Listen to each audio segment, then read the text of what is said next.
kayo mga kalinga, mga ka-DG, mga ka-reels, mga ka-views, mga ka-vlogger dyan. Panibagong video, panibagong vlog. Tungkol naman tayo dito sa tutorial, hindi puro hugot. Ito naman tayo sa tutorial. Ang ating tutorial ngayon, kung magkano ang kita ng isang tricycle driver sa loob ng isang araw. Ito yon. Kailangan sa umaga kang lumabas.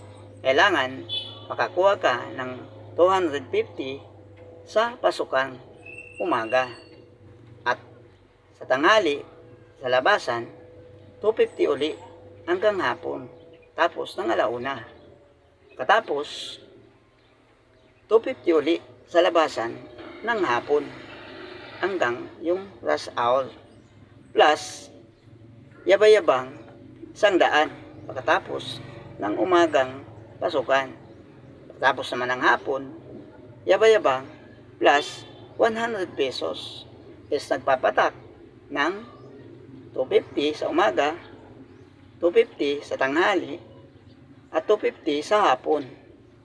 Plus 100 sa umaga, plus 100 sa hapon na pasukan. Is nagtototal ng 950 or 1,000.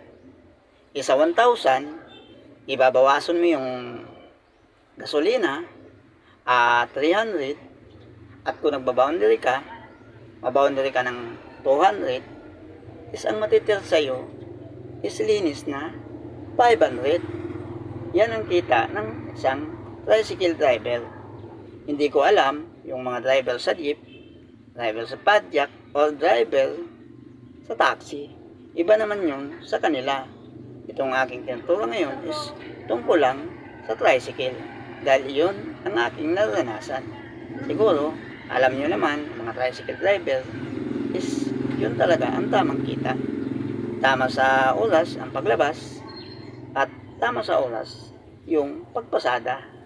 Yun ang ating tutorial ngayon. At salamat sa panonood.